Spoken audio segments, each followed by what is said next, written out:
এশার নামাজের পর থেকে আপনাদের কাছে অনেক গুরুত্বপূর্ণ আলাপ আলোচনা করেছেন আমার এই মোহাব্বতের ভাই জনাব মাওলানা শাহিন উদ্দিন সাহেব। আপনারা গুরুত্ব সহকারে তানার আলোচনা শ্রবণ করেছেন।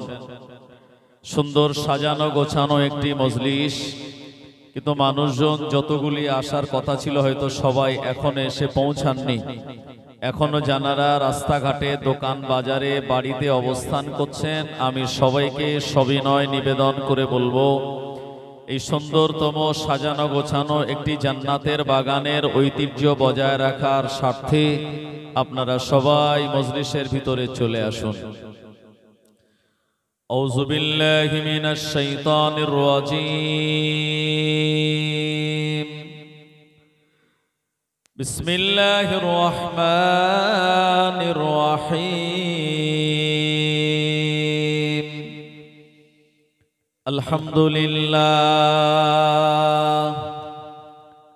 আলহামদুলিল্লাহি ওয়া কাফা ওয়া সালামুন আলা ইবাদিহিল্লাযীনা ইসতাফা। আম্মা বা'দু ফাকাদ ক্বালা আল্লাহু তাআলা ফি কালামিহিল মাজিদ ওয়াল ফুরকানিল হামিদ। ওয়ালা তাহিনু ওয়ালা তাহজানু ওয়া আনতুমুল আ'লাউনা ইন কুনতুম মুমিনিন। وقال النبي صلى الله عليه وسلم تركت فيكم أمرين لن تضلوا ما تمسكتم بهما كتاب الله وسنة رسوله أو كما قال النبي صلى الله عليه وسلم. فقد قال الله تعالى في شان حبيبه مخبرا وآمرا إن الله وملائكته يصلون على النبي يا أيها الذين آمنوا صلوا عليه وسلموا تسليما. اللهم صل على سيدنا وعلى آل سيدنا. ভাই, আমরা দরুদ শরীফ পড়ছি কার শানে? নবীজির শানে। এই দরুদ শরীফটা কি আমরা শুধু শুধু বেকার বেকার সময় কাটানোর জন্য পড়ি না? এর কিছু ফায়দা আছে, ফায়দা আছে। নবীজি বলেছেন, যারা আমার শানে একটিবার দরুদ শরীফ পড়বে, আল্লাহ পাক তার নামায় আমলে 10 বার দরুদ শরীফ পড়ার সওয়াব দেবেন। নবীজির শানে যারা মহাব্বতে দরুদ শরীফ পড়ে, আল্লাহ পাক তাদের আগুনে পুড়িয়ে মৃত্যু দেবেন না। আমার ভাইজানেরা, নবীজির শানে মহাব্বতে দরুদ শরীফ পড়লে আল্লাহ আপনাকে বেইজ্জতি করে মৃত্যু দেবেন না। এই দরুদ শরীফের দাম কত আরেকটু ডিটেইলস বলি। ভাই, আল্লাহ পাকের কাবা বাইতুল্লাহর মাতাফে মানে কাবা বাইতুল্লাহর কাছে যেখানে হাজী সাহেবরা তাওয়াফ করে লব্বাইক আল্লাহুম্মা লব্বাইক লব্বাইক লা শারীকা লাকা লব্বাইক বলে, এই জায়গায় হযরতে আলী রাদিয়াল্লাহু আনহু তিনি বসে আছেন। যে আলীর নাম আমার ছোট ভাই মাওলানা শাহিন উদ্দিন সাহেব বলছিলেন। তো হযরতে আলী উনি এমন একজন ব্যক্তি, ওনার জন্মটা হলো আল্লাহ পাকের কাবা বাইতুল্লাহর ভিতরে। জোরে বলুন। আমাদের কারোর জন্ম হসপিটালে, কারোর নানির বাড়ি, কারোর নার্সিং হোমে, কারোর নিজের বাড়ি। আর আলী হুজুরের জন্ম হলো কাবা শরীফের ভিতরে। আলী রাদিয়াল্লাহু আনহুর আম্মার নাম হলো ফাতেমা বিনতে সাআদ, আব্বার নাম আবু তালিব। মা যখন গর্ভবতী সন্তান দুনিয়াতে আসবে, এ সময় এই সময়টা ওই মায়ের জন্য মরা বাঁচার একটা লড়াই এবং বিরাট একটা কষ্টকর মুহূর্ত। তো আলী রাদিয়াল্লাহু আনহুর আম্মা কাবা বাইতুল্লাহর কাছে গিয়ে বলছে, আল্লাহ আমার সন্তান দুনিয়াতে আসবে, আমায় হেল্প করার মতো আপনি ছাড়া কেউ নেই। যেই কাবা বাইতুল্লাহর দিকে তাকিয়ে বলেছে, সঙ্গে সঙ্গে কাবা বাইতুল্লাহর দরওয়াজাটা এমনি এমনি খুলে গেছে। জোরে বলেন। আলী হুজুরের আম্মা ফাতেমা বিনতে সাআদ কাবা বাইতুল্লাহর ভিতরে প্রবেশ করেছেন। আল্লাহ পাক আসানের সঙ্গে সন্তান দিয়ে দিয়েছে। আবু তালিব 4 দিন বিবিকে খুঁজে পায় না, যে আমার গর্ভবতী বিবি, প্রেগন্যান্সি বিবি গেল কোথায়। 4 দিন পর মাসুম বাচ্চাকে নিয়ে যখন কাবা শরীফ থেকে বেরিয়েছে, ওনার স্বামী বলছেন, আবু তালিব বলছেন, আরে বিবি কি ব্যাপার, তুমি কোথায় ছিলে, 4 দিন খুঁজে পাইনি। উনি ঘটনা বললেন। তখন আবু তালিব বলেছিলেন, আমার এই বেটাটা যাতাই ছেলে হবে না, এই ছেলেটার দিয়ে আগামীতে বিরাট সমাজ সংস্কারকে একটা বিরাট খেদমাত নেবে কাবা বাইতুল্লাহর মালিক। জোরে বলেন। সেই আলী ছিলেন আসাদুল্লাহিল গালিব, আল্লাহর বাগ, আল্লাহর সিংহ। আলী হুজুরের যে তরবারি, এটির নাম হলো জুলফিকার, যার দ্বারা আমার ভাইজানেরা তিনি বিপক্ষের সঙ্গে এমন ভাবে লড়াই করেছিলেন, আলী হুজুরকে হারিয়ে দিয়েছে। এরকম কোন রেকর্ড কোন ময়দানে আপনি পাবেন না আমার ভাইজানেরা। তো সেই আলী বসে আছে কাবা বাইতুল্লাহর পাশে, আর আবু জেহেল একটু দূরে বসে আছে। একজন সাইল ভিক্ষুক এসে আবু জেহেলকে বলছে, প্লিজ হেল্প মি, আমায় একটু সাহায্য করো। তো আবু জেহেল বিরাট বড় লোক, টাকা পয়সার কোনো অভাব নেই, কিন্তু মনটা বিরাট ছোট। ভাই, সবাই বড় লোক হলে কিন্তু দান করতে পারে না। দান করার জন্য বড় মানসিকতা দরকার। কেউ জলসার জন্য চাঁদা দেয় 20 টাকা, বড় লোক, সে বলে আরে জলসা দিয়ে কি হবে। আবার যে লোকটা মাঠে ঘাটে চাষবাস করে, গরিব মানুষ, 200 টাকা চাঁদা দেয় জলসায়, আবার বলে আমি যাবো কোনি, যদি লাগে আবার বলো দেবো কোনি। তো গরিব যারা, তারা মন বড় যাদের, তারা কিন্তু অরিজিনালি আল্লাহর কাছে বড় লোক। আর যাদের দুনিয়ায় টাকা আছে, দান করতে পারে না, মসজিদে গেলে জুমার দিনে ছেঁড়া নোটটা আর 1 টাকার কয়েন কোটোয় দেয়, এরা কিন্তু আল্লাহর কাছে বড় লোক নয়, তাদের মনটাই ছোট আমার ভাইজানেরা। তো আবু জেহেলের টাকা আছে, মন নেই। ও ভিক্ষুকটাকে কিছু দিল না, না দিয়ে বলছে, ওই যে আলী বসে আছে ওখানে যাও, আলী তোমায় অনেক কিছু দেবে। এখন ফকিরটা আলী হুজুরের কাছে গিয়ে হাত পেতে বলছে, আপনি আমায় সাহায্য করুন।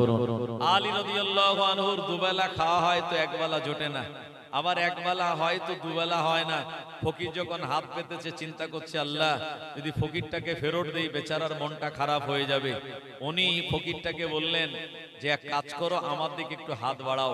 আর কোরআন মাজিদের 30 পারা সূরার নাম সূরা দোহায় আল্লাহ শুনিয়েছেন, ও আম্মাস সাইলা ফালা তানহার, যদি ভিক্ষুক তোমার কাছে হাত পাতে তো তাদেরকে ধমক দেবে না, যদি থাকে তো পকেট থেকে কিছু বার করে দিয়ে দেবে, আর যদি না থাকে তো মিষ্টি কথায় বিদায় দেবে। কারণ কোন ফকির যদি তোমার বাড়ির থেকে মনটা খারাপ করে বাড়ি চলে যায়, তোমার বাড়ি বিপদ আপদ আসার সম্ভব না আমার ভাইজানেরা। কারণ আজকে যে আমির, আল্লাহ চাইলে কালকে তাকে ফকির বানাতে পারে। আজকে যে ফকির, আল্লাহ চাইলে তাকে কালকে আমির বানাতে পারে। এই রেজেকের চাবিকাঠি আল্লাহ দুনিয়ার কোন মানুষের এমএলএ মিনিস্টারের হাতে দেয়নি, এই চাবিকাঠি আল্লাহ নিজে রেখে দিয়েছেন। জোরে বলুন আমার ভাইজানেরা।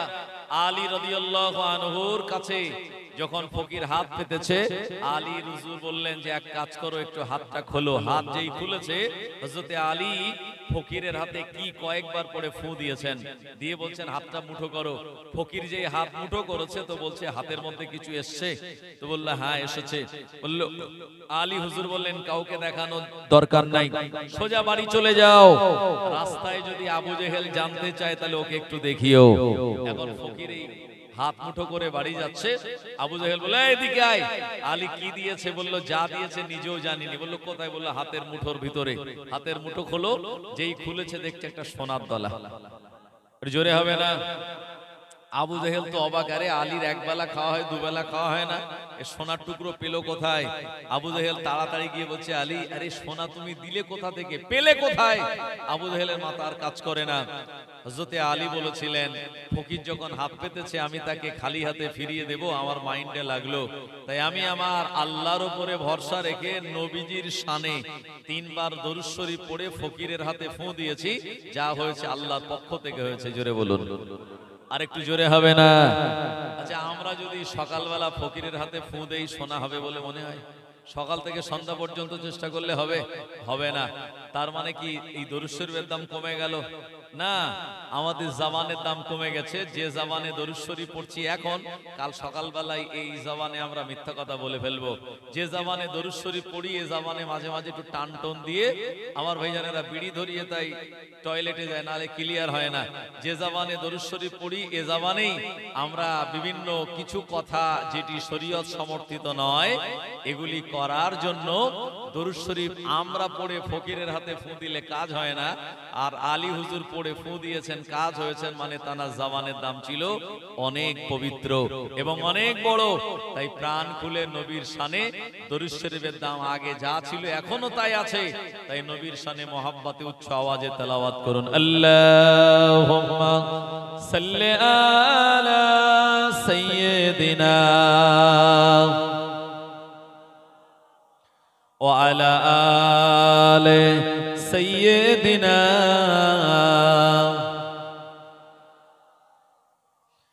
আমি গোলাম তোমার, আমি গোলাম তোমার, হে পরওয়ার, গোলাম করে রেখো আমারে, করোনা কভু ভিখারি আমায় দুনিয়ার মানুষের দুয়ারে, দুনিয়ার মানুষের দুয়ারে, ও দুনিয়ার মানুষের দুয়ারে। আল্লাহুম্মা সাল্লি আলা, খুব মোহাব্বতে পড়ে, ওয়া আলা আলি সাইয়্যিদিনা।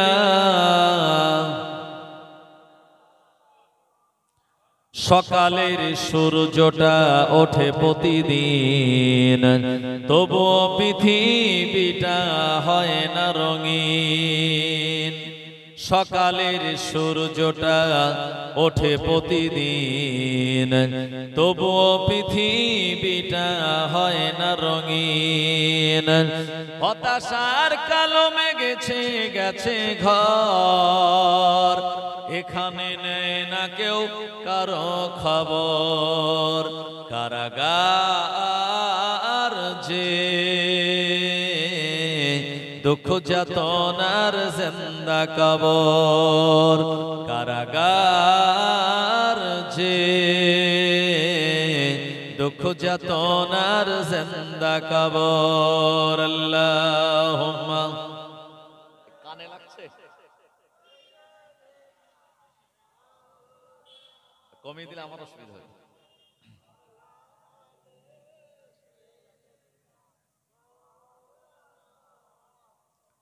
নামাজের ওয়াক্তটা হবে যখনই, মসজিদে চলে যাও তুমি তখনই। আর কানে লাগছে? আমি দূর থেকে বলছি, কানে লাগবে না। না না, অসুবিধা হচ্ছে। আপনি একটু বক্সের ওখান থেকে এখানে আসেন না বাবু, আমার ভাইজান এখানে আসেন। আসেন এখানে, অসুবিধা নেই, এখানে চলে আসেন। কানে লাগছে যখন একটু এই জায়গাটা আসেন। নামাজের ওয়াক্তটা হবে যখনই, মসজিদে চলে যাও তুমি তখনই। পেতে যদি চাও সমাধান আজ, পেতে যদি চাও সমাধান আজ, নামাজের কাতারে গিয়ে দাঁড়াও আবার সেজদাতে, সব সমাধানের পাবে খবর সেজদাতে, সব সমাধানের পাবে খবর। লা ইলাহা ইল্লাল্লাহ, লা ইলাহা ইল্লাল্লাহ, লা ইলাহা ইল্লাল্লাহ। ওই পাহাড়কে যদি প্রশ্ন করো সৃজন করেছে কে তোমারে, ভাষাহীনা এক জবাব পাবে, আমার মালিক সে তো আল্লাহ মহান। জোরে হবে না? এ পাহাড়গুলি বানিয়েছেন কে? আল্লাহ পাক। এই দুনিয়ায় প্রথমে পানি ছিল, এই পানির উপরে আল্লাহ জমিনকে যখন বসিয়ে দিলেন, জমিন নৌকার মতো টলমল করছিল। এজন্য গোটা ওয়ার্ল্ডের 4 ভাগের 1 ভাগ মাটি আর 3 ভাগ পানি। তো পানির উপরে জমিন যদি নড়াচড়া করে, আমরা এই দুনিয়ায় চলতে পারবো, বসতে পারবো, ঘুমাতে পারবো, বাইক সাইকেল চালাতে পারবো। এজন্য আল্লাহ রাব্বুল আলামিন এই জমিনকে আমাদের জন্য স্থির করার জন্য কোরআন মাজিদে 30 পারা সূরার নাম সূরা নাবার আয়াত আল্লাহ শুনিয়ে বললেন, ওয়াল জিবালা আওতাদা, আমি আল্লাহ পাহাড়গুলিকে বানিয়েছি পেরেক স্বরূপ করে। আমি দুনিয়ার বিভিন্ন প্রান্তরে এই পাহাড়গুলিকে চাপিয়েছি পেরেক হিসাবে, যাতে জমিন নড়াচড়া না করে আর আমার বান্দাবান্দীদের বসবাসের কষ্টকর না হয়। যদি একবার জমিন আল্লাহ নাড়িয়ে দেন তো দুনিয়ার সব কিছু লন্ডভন্ড হয়ে যায়। আপনারা দেখেছেন আজ থেকে 20 দিন আগে চীনে, আপনার ভুটান, তিব্বতে আর নেপালে এক বিরাট ভূমিকম্প হয়ে গেল। রিক্টার স্কেলে যার কম্পনের মাত্রা ছিল 6.1। এই ভূমিকম্পে কত শত শত মানুষ মারা গেল, কত বিরাট বড় বড় বিল্ডিং গুলি এগুলি সব খাড়া হয়ে দাঁড়িয়েছিল, কিন্তু তারা 90% অ্যাঙ্গেলে এগুলি বেঁকে গেল এবং কত বাড়ি ঘর এগুলি ভেঙে পড়ে গেল। এজন্য এই দুনিয়ায় আল্লাহ রাব্বুল আলামিন আমাদের বসবাসের জন্য দুনিয়াটাকে উপযোগী করে বানিয়েছেন। আরেকবার জোরে বলুন সুবহানাল্লাহ। ওই পাহাড়কে যদি প্রশ্ন করো সৃজন করেছে কে তোমারে, ভাষাহীনা এক জবাব পাবে, আমার মালিক সে তো আল্লাহ মহান। ওই সাগরকে যদি প্রশ্ন করো সৃজন করেছে কে তোমারে, ঢেউয়ে ঢেউয়ে তার জবাব পাবে, আমার মালিক সে তো আল্লাহ মহান। লা ইলাহা ইল্লাল্লাহ, লা ইলাহা, লা ইলাহা ইল্লাল্লাহ মুহাম্মাদুর রাসূলুল্লাহ সাল্লাল্লাহু আলাইহি ওয়াসাল্লাম। মুআজ্জাজ মুকাররম উলামায়ে কেরাম, আমার সম্মুখে উপবিষ্ট বয়োজ্যেষ্ঠ আমার মুরব্বিয়ান চাচাজি গণেরা, সমবয়স্ক জোয়ান যুবক ভাইরা, স্নেহের ছোট ছোট বাচ্চারা, পর্দার অন্তরালে অবস্থিত আমার আম্মাজান ও বোনেরা, আমার আগে আপনাদের কাছে যিনি আলোচনা রেখেছেন জনাব মাওলানা মুহতারাম শাহিনউদ্দিন সাহেব, আপনাদের গ্রামের সম্মানীয় মুহতারাম ইমাম সাহেব, সবাইকে আমার পক্ষ থেকে জানাই আন্তরিক মোবারক। মহান আল্লাহ সুবহানাহু ওয়া তাআলার দরবারে ইলাহিতে আমরা শুকরিয়া জ্ঞাপন করি যে আল্লাহ পাক আমাদেরকে আরবি 1446 হিজরির 7তম মাস মাঘে রজবের চাঁদের 27তম তারিখের রজনীতে কোরআন ও হাদিসের আলোচনার একটি জান্নাতি বাগানে আমাদের বসার মতো মানসিকতা দিয়েছেন যে আল্লাহ, তিনি আমাদের মাবুদ মাওলা। সেই মহান আল্লাহর দরবারে শুকরিয়া জ্ঞাপন করে প্রাণ খুলে উচ্চ আওয়াজে মহব্বতের সঙ্গে বলুন আলহামদুলিল্লাহ। তারপরে আমরা আমাদের প্রিয় নবী সরকারে দো আলাম মুফাখখিরে মওজুদা আফতাবে নবুয়ত খাতামান নবিয়্যিন ইমামুল মুরসালিন শাহে মদিনা মক্কার বাতি মদিনার জ্যোতি প্রিয় নবীর রওজায়ে আতহারে জানাই প্রাণ ভরা দরুদ ও সালামের নজরানা মহব্বতের সঙ্গে বলুন সাল্লাল্লাহু আলাইহি ওয়াসাল্লাম। আমার ভাইজানেরা, আমি আপনাদের কাছে কোরআন মাজিদের একটি আয়াতে কারিমা তেলাওয়াত করেছি। আল্লাহ পাক শুনিয়েছেন, ওয়ালা তাহিনু ওয়ালা তাহজানু ওয়া আনতুমুল আ'লাউনা ইন কুনতুম মুমিনিন। তোমাদের কোনো চিন্তা নাই, তোমাদের কোনো পেরেশানি নাই, দুনিয়ার জমিনে তোমরাই বিজয়ী হবে, তবে শর্ত হলো ইন কুনতুম মুমিনিন, তোমাদের মুমিন হওয়া লাগবে। আর যারা মুমিন তাদের ব্যাপারে আল্লাহ শুনিয়েছেন, ইন্নামাল মুমিনুনা আল্লাযীনা ইযা যুকিরাল্লাহু ওয়াজিলাত কুলুবুহুম ওয়া ইযা তুলিয়াত আলাইহিম আয়াতুহু যাদাতুহু ঈমানান ওয়া আলা রাব্বিহিম ইয়াতাওয়াক্কালুন। আল্লাহ পাক শুনিয়েছেন, যারা মুমিন তারা যখন আল্লাহর নাম স্মরণ করে তখন তাদের অন্তরটা ভীত আর সন্ত্রস্ত হয়ে যায়। ওয়া ইযা তুলিয়াত আলাইহিম আয়াতুহু, যখন কোরআন মাজিদের আয়াত তেলাওয়াত করা হয়, যাদাতুহু ঈমানা, তখন তাদের ঈমান বেড়ে যায়।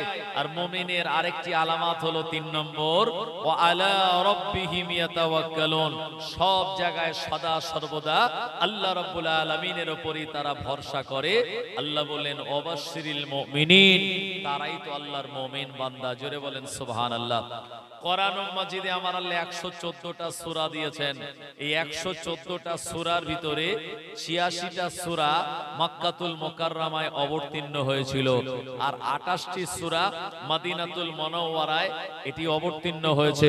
এই 114টি সূরার ভিতরে একটি সূরার নাম হলো সূরা লোকমান। নাম শুনেছেন আপনারা? এই লোকমান, যার নামে আল্লাহ সূরা দিয়েছেন, ইনি ছিলেন আল্লাহর একজন মাহবুব বান্দা নবী। এমন করে ইব্রাহিম আলাইহিস সালামের নামে আল্লাহ সূরা দিয়েছেন, ইউসুফ নবীর নামে আল্লাহ সূরা দিয়েছেন, ইউনূস নবীর নামে আল্লাহ সূরা দিয়েছেন। আমাদের প্রিয় নবী মুহাম্মদ রাসূলুল্লাহ, তানার নামেও আল্লাহ মুহাম্মদ, সূরা মুহাম্মদ বলে একটি সূরা দিয়েছেন। কোরআন মাজিদে আল্লাহ রাব্বুল আলামিন যে লোকমান হাকিমের নাম তিনি বলেছেন, ইনি আল্লাহর এমন একজন নেক বান্দা। আমার ভাইজানেরা, আল্লাহর এত আবেদ ইবাদতকারী বান্দা ছিলেন, আল্লাহ তাআলার পছন্দ হয়েছিল। তিনি বলেছিলেন, হে লোকমান, আমি তোমায় দুটো জিনিস দিতে চাই, তবে পছন্দ তোমার, যেটা তুমি গ্রহণ করবে আমি আল্লাহ তোমায় সেটা দেব। এক নম্বর হলো হিকমত, আর 2 নম্বর হলো নবুয়ত। এখন তুমি বলো এই দুটোর ভিতর থেকে কোনটা নেবে? লোকমান হাকিম চিন্তা করছে, যদি নবুয়ত নেই তাহলে আমি নবী হব, আর নবী হওয়ার পরে আমার দায়িত্ব হলো রিসালাতের বাণী মানুষের কাছে পৌঁছে দেওয়া। এটি কঠিন দায়িত্ব, যদি পালন করতে না পারি আল্লাহর কাছে আমি জবাবদিহি করতে পারবো না। অপরদিকে হিকমত মানে হলো জ্ঞান, বিজ্ঞান, দক্ষতা, স্কিল, নলেজ। এটি যদি আমি নেই তাহলে আমার উপরে খালি আল্লাহ অনেক ইলিম আর হিকমত দেবেন, কিন্তু এই ইলিম আর হিকমত দ্বারা আমাকে রিসালাতের বাণী প্রচার করা লাগবে না। উনি নবুয়তটাকে প্রত্যাখ্যান করে হিকমতটাকেই গ্রহণ করলেন, কারণ জ্ঞানের একটি বিরাট দাম আছে। জ্ঞান যে যত বেশি মানুষকে দেবে, আল্লাহ তার জ্ঞান কমাবে না, জ্ঞানটা আরো বেশি বেড়ে যাবে। আমার ভাইজানের, একটা আগুন, লম্পর আগুন থেকে যদি আরো 100টা লম্ফ জ্বালানো হয়, এই আগুন কি কমে যাবে আগের আগুন থেকে? কমবে না। আপনারা জানেন আগুন হলো এমন একটি পদার্থ, এটা যত জায়গা পাবে তত দ্রুত গতিতে যাবে। এটা কমা থেকে আমার ভাইজানেরা কোনো লক্ষণ নেই, বরঞ্চ এটা বেড়েই চলবে। আপনারা দেখেছেন আমেরিকার ক্যালিফোর্নিয়া, লস অ্যাঞ্জেলেস, যে জায়গায় এক বিরাট দাবানল থেকে আগুন লাগলো, এবং সেই আগুনের মাত্রা এত বিরাট আকারে ছড়ালো, আমেরিকার ক্যালিফোর্নিয়া, লস অ্যাঞ্জেলেসের বিরাট বড় বড় বিল্ডিং এবং বিরাট বড় বড় এলাকার শহরগুলি পুরো আগুনে দাউ দাউ করে এগুলি সব জ্বলে গেল। আমার ভাইজানের, এরোপ্লেন করে, হেলিকপ্টার করে আগুন নেভানোর জন্য যত রাসায়নিক পদার্থ তারা ইউজ করলো, এতে কাজ হলো না। হাজার হাজার ফায়ার ব্রিগেডের গাড়ি আনলো আগুন নেভানোর জন্য, কিন্তু তারা সে জায়গাতেও ব্যর্থ হয়েছে। আমার ভাইজানের, এই জন্য আগুন হলো মারাত্মক একটি ব্যাপার। তো জ্ঞান হলো ঠিক আগুনের মতো, আপনি যত বেশি চর্চা করবেন, যত বেশি মানুষকে দেবেন, এটা জীবনে কমবে না, আরো বেশি বেড়ে যাবে। একবার জোরে বলুন সুবহানাল্লাহ। আমার ভাইজানেরা, তো লোকমান হাকিম উনি গ্রহণ করে নিলেন নবুয়ত বাদ দিয়ে হিকমত মানে জ্ঞান।